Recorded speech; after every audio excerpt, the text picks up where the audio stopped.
Are you scared to use pop-ups on your website? But why? Trust me, it's not them, it's you. But things return to normal when you get the full hang of pop-up mechanics and follow the basic pop-up etiquette. Stay tuned to hear the most well-tried pop-up examples to draw conversions.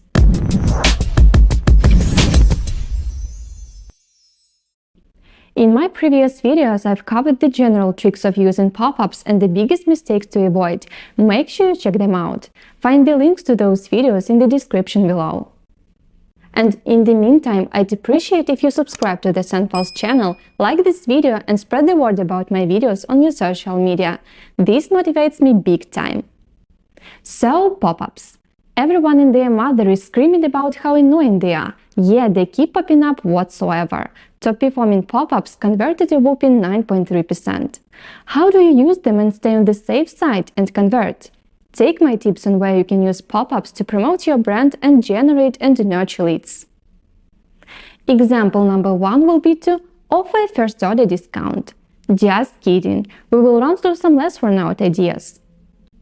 Although offering a discount in exchange for an email doesn't get old and works most of the time, it's a win-win situation. You get an email for further promotion and orders, and your clients pay less. Anyway, you need to know other ways to use pop-ups. So example number 1, email opt-ins. Pop-ups don't always need to sell. You can grow your mailing list by gathering addresses for further communication through email. There are multiple ways to design such a pop-up, to make them less annoying by avoiding overlapping ISO design or other pop-up mistakes. I've covered the top 3 pop-up mistakes in another video, make sure to check it out. If you decided to make an email subscription pop-up, make it as simple as possible to fill in. Too many input fields jeopardize the pop-up effect and annoy the visitor. Decide in advance if you can survive without the user's name, including 1 input field. No matter what, go with 2 input fields at max. And remember, the clear CTA, in the end, encourages users to take action and be fully aware of what they are subscribing to. Example number 2. Another use of pop-ups would be to suggest alternatives for an out-of-stock product.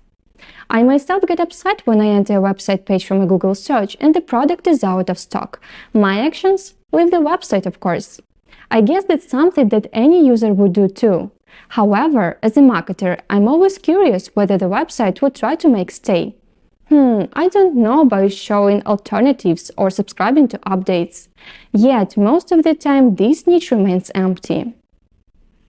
When your user happens to visit a page from the out-of-stock category, point at the available alternatives through a pop-up. Catch the leaving website visitor by setting up a pop-up when the user moves the mouse cursor out of page. It's a great chance to grab their eye and attract them with a different product. By the way, I think it's a good way to upsell or cross-sell as well. Just an on-the-spot idea. Yet, always remember to stick to the right timing and design. Sandpulse allows you to create pop-ups that will appear in various spots on the screen – left, right, bottom and top.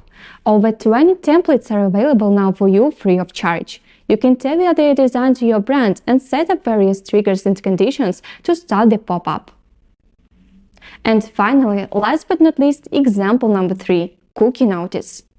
We're in a sticky situation here. Everyone hates pop-ups, everyone hates cookie notices, and yet everyone hates their privacy being disturbed. How do we balance? According to the law, you can't just keep the cookie request message. You must get the user's consent to gather their data. Personally, I reject cookies all the time. I don't appreciate targeted content. So I hate when I need to follow the link or open a new window to decline cookie collection. You'd want to be clear here.